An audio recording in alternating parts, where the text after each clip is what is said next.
This is Alpha Contractors. We are at 343 Stafford Drive in Myrtle Beach for the Sterkeshi home. All right, so we've got a handful of shingles prescribed in the repair on this left slope, a few on that slope, got a good number on the front of this one, and I think a few on the back as well. This is a 15-year-old 3-tab shingle. Have they collected a sample that you know of? Not that I know of. So most, grab the shingles down there. All right, I'll grab that in a second. We're going to begin by unsealing the shingles and then doing a repair. Now, what we typically run into this type of shingles, there's always a significant amount of nail and matting transfer. Basically means that we can't return this roof to pre-loss condition. It's really windy. I'll try to yell if I can. The nail pull-through means these shingles will never sit properly again. It's additional damage that wasn't there prior to the loss. It causes these shingles to flap pretty wildly, even if we put new fasteners in it. Those pre-existing holes from where the nail pull-through will exist. Matting transfer, the shingles won't seal properly again. Even if you do caulk them down, that's only going to be good for a few years. It's not going to return it to pre-loss condition. We're probably going to get a ton of creasing, cracking, and tearing on these shingles, which happens on pretty much every single 3-tab. A lot of companies that move towards basically you get any damage on these, they're just going to pay for it to avoid the headache. But we're going to begin the process. This is the subject shingle.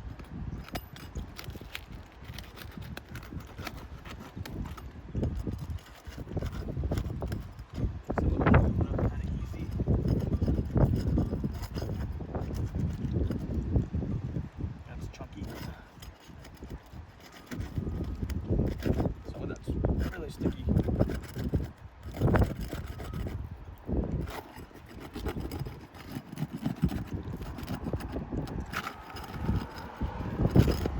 Almighty, dude.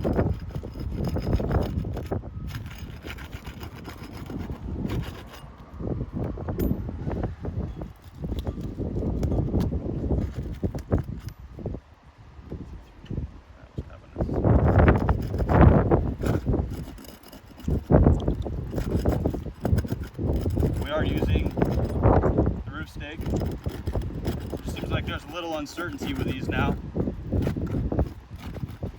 Before, you guys told us we had to use them. And the last couple I've done, we've argued about them, and the adjuster just told me, hey, use whatever you guys would normally use on that.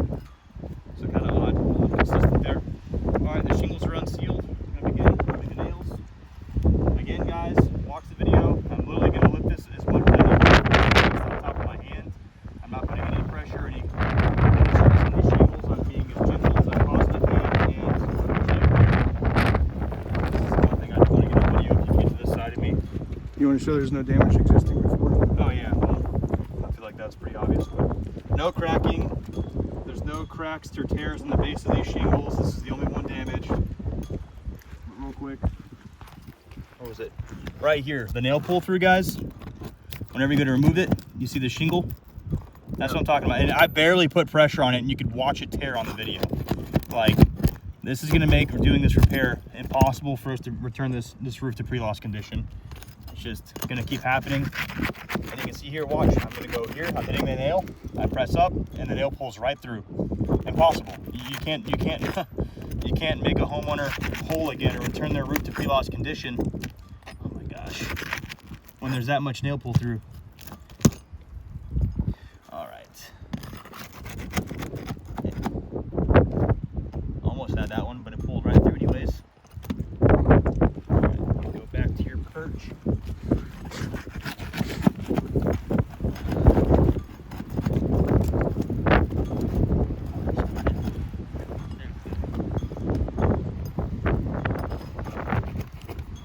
This is a bad one.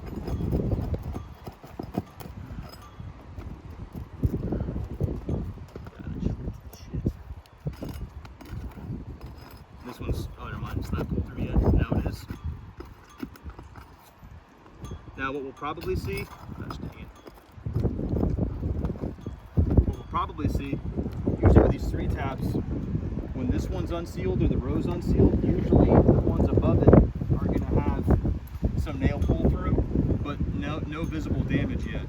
My guess is they're probably gonna be pulled through in a lot of these areas.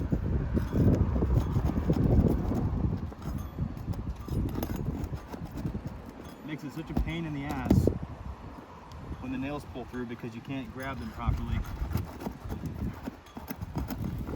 Gosh.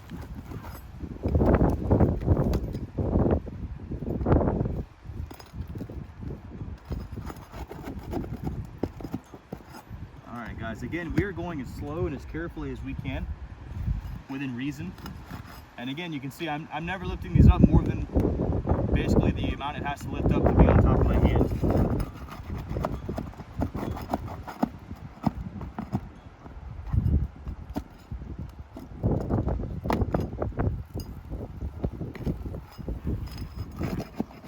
Dude, these nails on the outside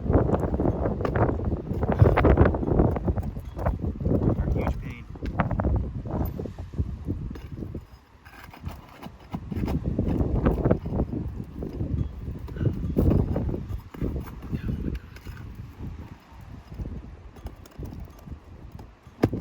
Now, I do typically prefer using a regular pry bar, lets you get a lot more distance on the range of the shingles.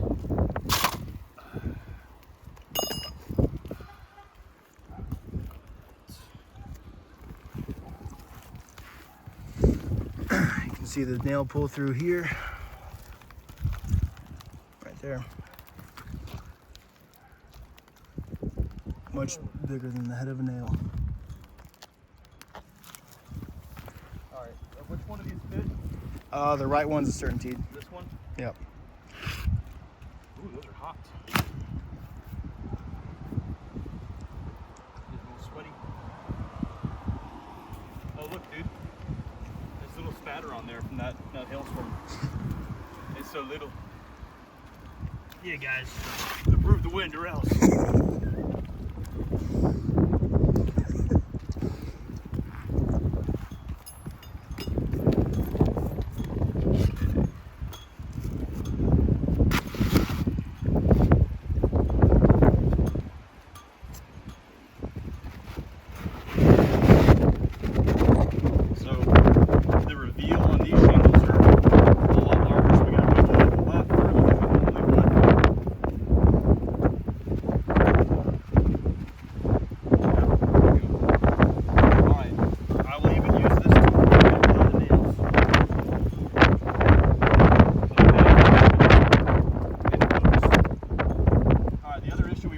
Guys, is this neck right here often will damage that shingle.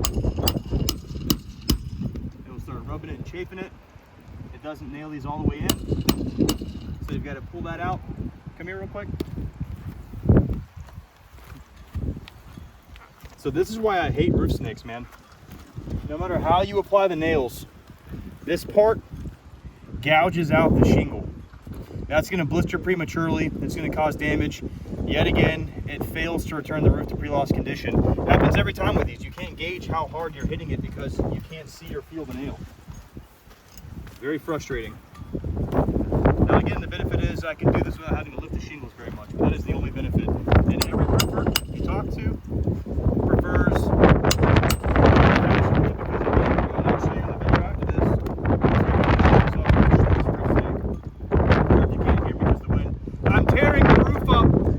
snake, just in case. Unfortunately, I got jacket off. It's cold as shit.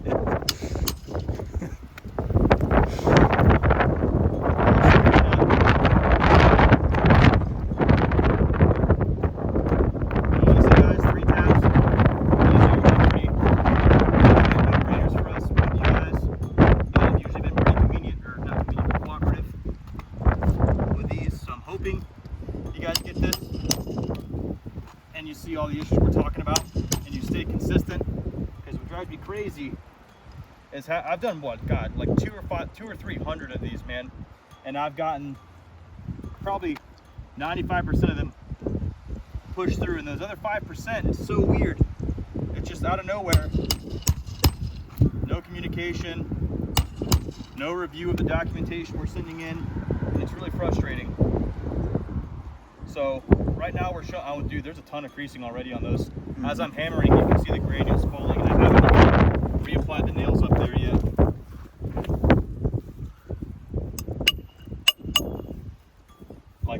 once these granules start falling even more, it's gonna become pretty obvious. And again, guys, I'm literally only hammering these in and lifting them up as much as I absolutely have to.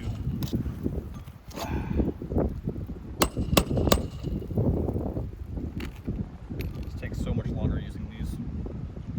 And there's so much of the actual matting that came up with these nails because of that ridiculous amount of nail pull through.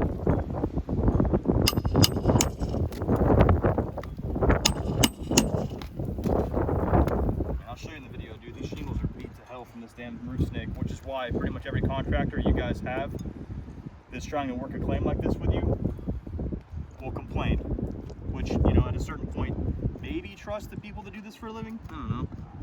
It's a weird thought.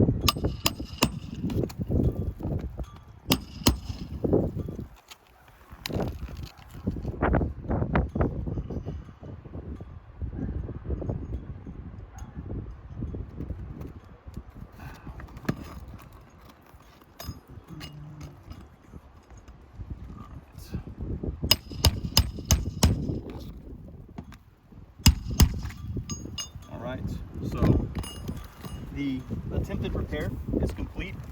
I think Ryan's going to come down and kind of go through the issues with you guys. So very clear creasing across the top, which 15-year-old 3-tab, that's going to happen no matter how little you manipulate them. You guys watch start to finish. I lifted those no more than was necessary to just get my hand underneath the shingle just like that. And that alone caused creasing on both levels. 4 different shingles surrounding the attempted repair. And you too, like these with the roof snake, this is the issue too for me. You cannot, like that happens every time you use the roof snake. You completely gouge out the shingle right there from that roof snake's head. Every single spot. And I hit it, what, 3 times, 4 times? So the goal here, guys, is to show you that yes, we can remove a shingle and replace it, but it's completely impossible to do so without causing more damage to the surrounding shingles. We have nail pull through, we have chunks of matting that have come out, we have creasing across the top, we've got areas that have chafed from the roof snake hitting it when we're reapplying the nails.